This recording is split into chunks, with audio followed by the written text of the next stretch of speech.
मित्रों, एक कुत्ते ने बताई, औरतों की 4 गंदी आदतें कड़वी हैं, पर यही सच है मित्रों। एक बार एक वफादार कुत्ते की मृत्यु हो जाती है, तो वह मरने के बाद यमलोक में जाता है, तो देखता है यमराज अपने स्वर्ण से बनी हुई सिंहासन पर विराजमान रहते हैं और उनकी बड़ी बड़ी सिंह होती है। उनके दोनों बगल में ऊपर 2 यमदूत पहरा देते रहते हैं। तभी धर्मराज के पास वह कुत्ता पहुंच जाता है। धर्मराज उस कुत्ते से कहते हैं, हे श्वान, तुमने कुत्ते के शरीर में होते हुए भी कभी किसी को नहीं सताया, न कोई घिनौना कार्य किया है, हमेशा अपने मालिक का वफादार बनकर रहे हो।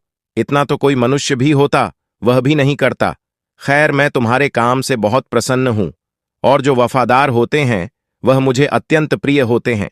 मुझे लगता है तुम्हें धरती पर भेजकर एक मौका और देना चाहिए। जाओ, इस बार तुम्हें मैं समस्त योनियों में से सबसे सर्वश्रेष्ठ योनि यानी कि मनुष्य बनाकर धरती पर भेज रहा हूं।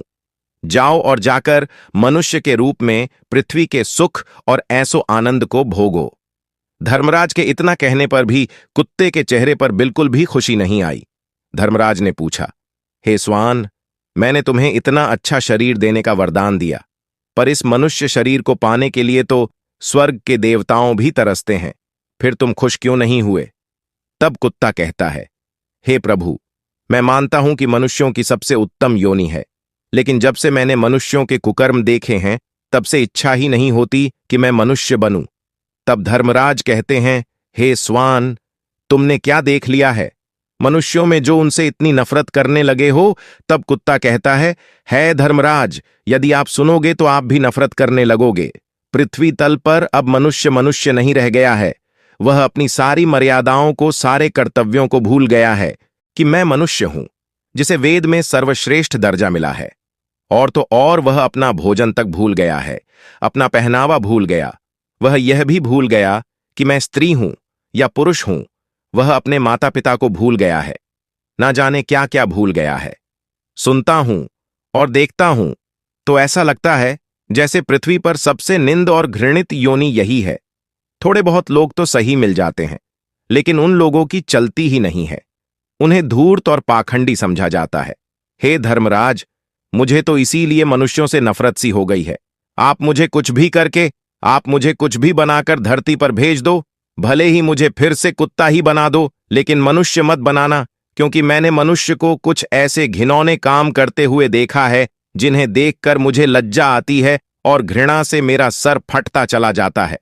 तब धर्मराज पूछते हैं, यदि यह सत्य है तो हम भी जानना चाहते हैं कि तुमने मनुष्य को ऐसे कौन से काम करते देख लिया है जो बहुत ही गंदे हैं, जिसकी वजह से तुम्हें मनुष्य योनि से इतनी नफरत है। तब कुत्ता कहता है, हे धर्मराज, यदि आप जानना चाहते हैं तो सुनिए। मैं अपनी आंखों देखी घटनाएं तुम्हें सुनाता हूं। पहली घटना यह है कि मनुष्य की नीयत खराब बहुत जल्दी हो जाती है। वह कभी अपने धर्म पर स्थिर नहीं रह पाता है। कभी कोई अच्छी वस्तु दिखाई दी, कभी कोई सुंदर स्त्री दिख गई, कभी कहीं कुछ धन माया दिख गई, तो फौरन उसकी नीयत खराब हो जाती है। इस संबंध में मैं तुम्हें एक एक कहानी सुनाता हूं। किसी नगर में एक सेठ के घर में एक बहुत ही सुंदर सी कन्या का जन्म हुआ। वह कन्या जब धीरे धीरे करके थोड़ा सा बड़ी हुई तो बड़ी ही रूपवती और गुणवान निकली। धीरे धीरे जब वह और बड़ी होने लगी तो उसका रूप और यौवन में और भी निखार आने लगा। धीरे धीरे कन्या युवा अवस्था को प्राप्त हुई। तब एक दिन सेठ के मन में विचार आता है कि मैं अपनी बेटी का विवाह करूं और विवाह किसी राजा महाराजा से करना चाहिए। मित्रों, ऐसा विचार करके वह सेठ नगर से बाहर जाता है जहां एक बाबा रहते थे। सेठ उस बाबा के पास जाता है और वह अपने मन की इच्छा बाबा से कहता है कि हे बाबा, हम अपनी रूपवती कन्या का विवाह किसी राजकुमार के साथ करना चाहते हैं। जरा अपने तपोबल से देखकर बताओ कि हमारी बेटी का विवाह किसके साथ होगा। तब वह बाबा कहता है, देखिए सेठ जी, हम आपकी बेटी का भाग्य उसे देखकर ही बता पाएंगे।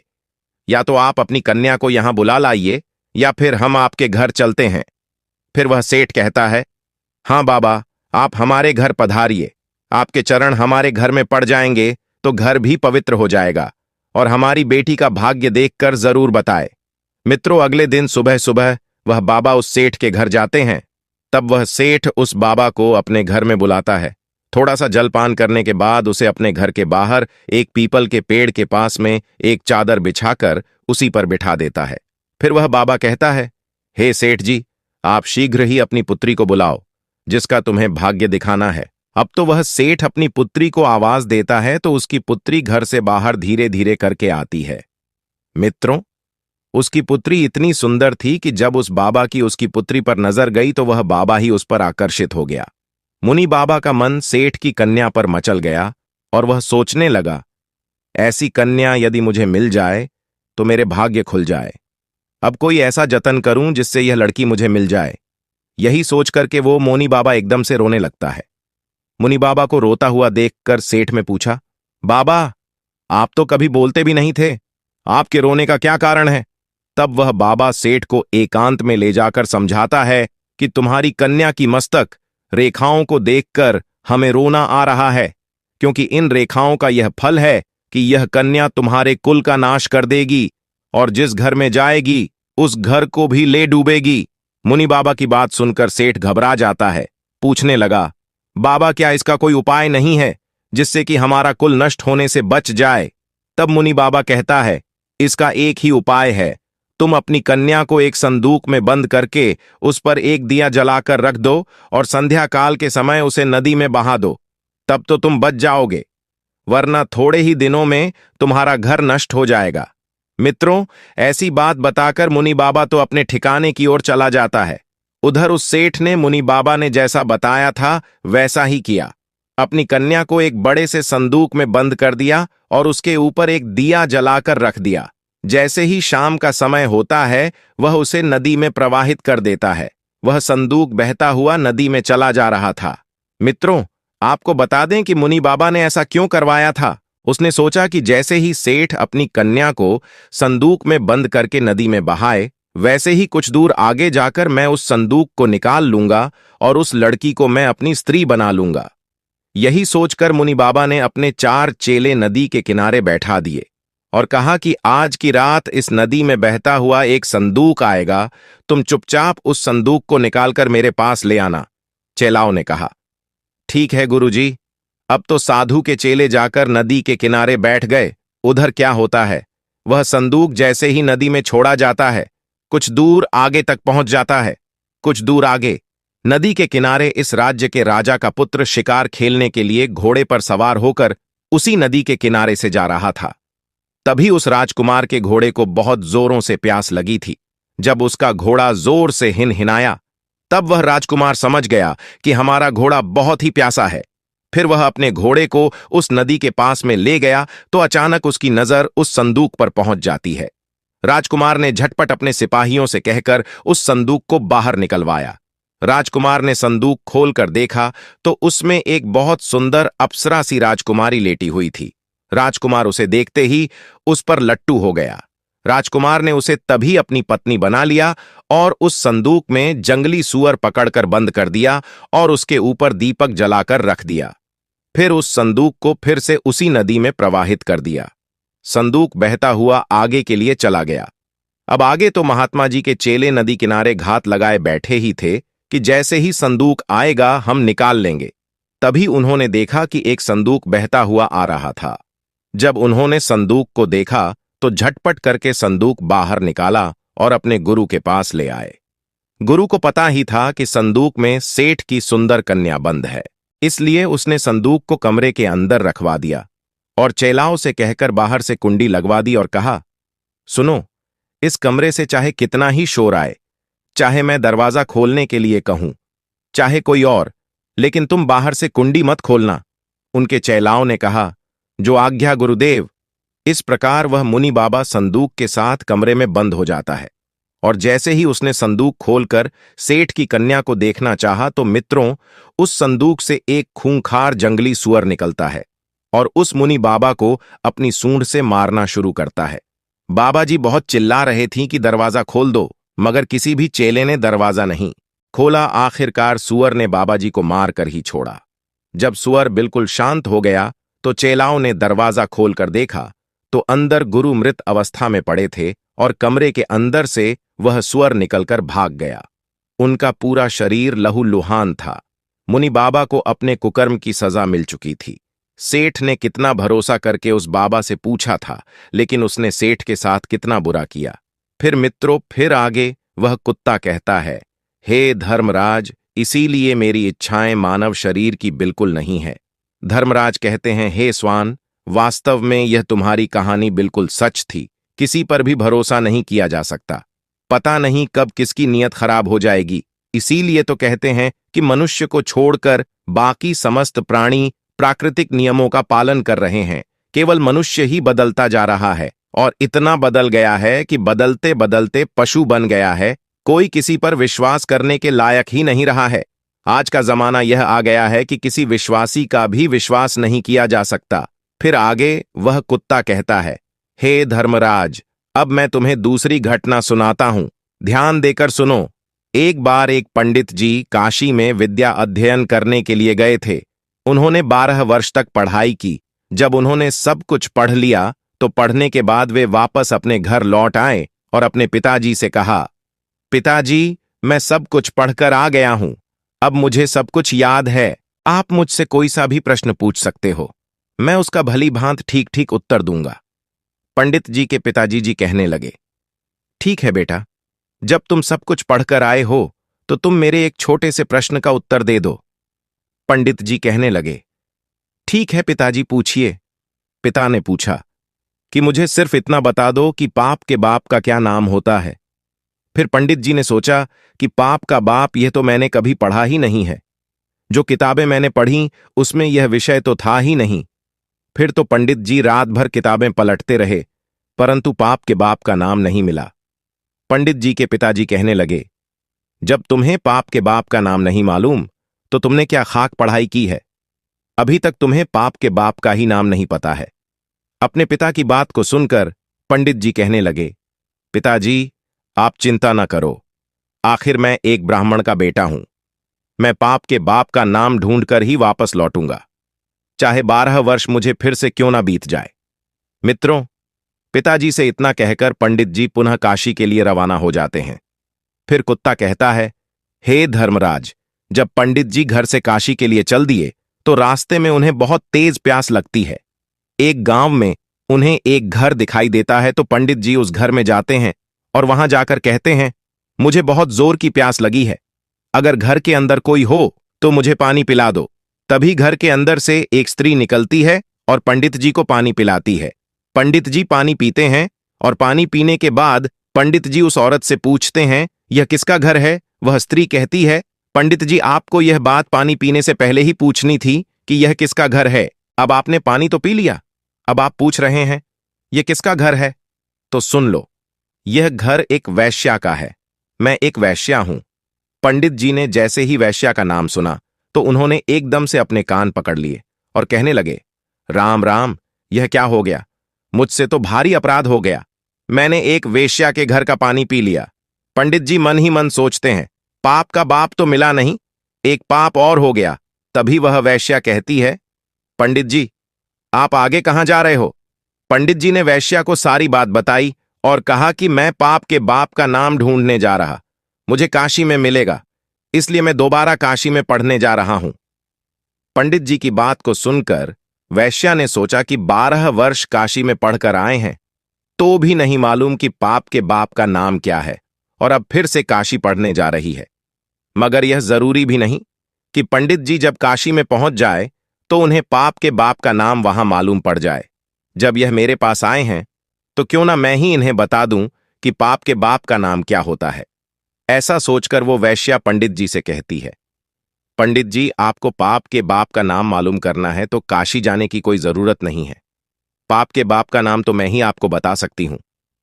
तब पंडित जी कहने लगे, यदि तुम मुझे यह नाम बता दो तो फिर मुझे इतनी दूर क्यों जाना पड़ेगा? वैश्या कहती है, ठीक है पंडित जी, मैं आपको पाप के बाप का नाम बताऊंगी। वैश्या पंडित जी से कहती है, आप बहुत थक चुके हैं, आप काफी दूर से चलकर आए हैं, इसलिए आप थोड़ी देर आराम कर लो, तब तक मैं आपके लिए भोजन बना देती हूं। फिर भोजन करने के बाद मैं आपको बताऊंगी पाप के बाप का क्या नाम है। उधर कुत्ता धर्मराज से कहता है, हे धर्मराज, जब वैश्या ने कहा, पंडित जी आप भोजन कर लें, उसके बाद मैं आपको पाप के बाप का नाम बताऊंगी। तो पंडित जी कहने लगे कि मैं तेरे घर पर भोजन कैसे कर सकता हूं? तू एक दूषित स्त्री है। मैं तेरे यहां भोजन कदापि नहीं करूंगा। पानी पी लिया, उसका भी प्रायश्चित कर रहा हूं। पंडित जी की बात को सुनकर वैश्या कहने लगी, कोई बात नहीं पंडित जी, मैं आपको दाल, आटा, घी, शक्कर सब दे देती हूं। आप स्वयं बनाकर भोजन कर लो। पंडित जी कहने लगे, तू तो एक वैश्या है, मुझे तेरे घर का तो सीधा भी नहीं लेना चाहिए। पंडित जी की बात सुनकर वैश्या कहने लगी, पंडित जी, अगर आप मेरे हाथों से सीधा ले लेंगे तो मैं आपको 5 सोने की मोहरें भी दे दूंगी। जब पंडित जी मोहरों का नाम सुने तो सोचने लगे कि पाप के बाप का नाम तो पता नहीं कहां मिलेगा, ये मोहरें भी हाथ से चली जाएगी। यदि यह मुझे सीधा देती है तो कोई बात नहीं, यहां पर मुझे कौन देख रहा है, मैं इससे सीधा ले रहा हूं और वैसे भी अपने हाथों से भोजन बनाऊंगा और फिर खाऊंगा। आगे कुत्ता कहता है, हे धर्मराज, पंडित जी को इतनी देर से तो आटा लेने में तकलीफ हो रही थी, मगर 5 सोने की मोहरों के लोभ में आकर पंडित जी की सारी परेशानी खत्म हो गई और उन्होंने वैश्या के हाथ से वह सीधा ले लिया। वहीं पंडित जी दाल, आटा, घी, शक्कर लेने के बाद भी अपने हाथों से भोजन बनाने लगे। फिर कुत्ता कहता है, हे प्रभु, जिस समय पंडित जी भोजन बना रहे थे तो वैश्या पुण्य आती है और पंडित जी से कहती है, पंडित जी, आपने मेरे घर का पानी पिया है, मेरे हाथों से आटा भी लिया है, तो अब मैं आपके लिए क्या भोजन बना सकती हूं? पंडित जी कहने लगे, ओ वैश्या, ज्यादा मत बोल, तेरे घर का सीधा सामान ले लिया, यही बहुत है। तू एक वैश्या है, तेरे हाथ का बना भोजन मैं कभी नहीं कर सकता। फिर वैश्या कहने लगी, पंडित जी चिंता मत करो, यदि आप मेरे हाथ का भोजन खा लोगे तो मैं आपको उसके बदले में 5 सोने की मोहरें और दे दूंगी। पंडित जी सोचने लगे, यदि मुझे खाना खाने के बदले में 5 सोने की मोहरें मिल जाएगी तो मेरे पास 10 सोने की मोहरें हो जाएंगी। पंडित जी कहने लगे, कोई बात नहीं है, मैं खाना खा लेता हूं, यहां पर मुझे कौन देख रहा है।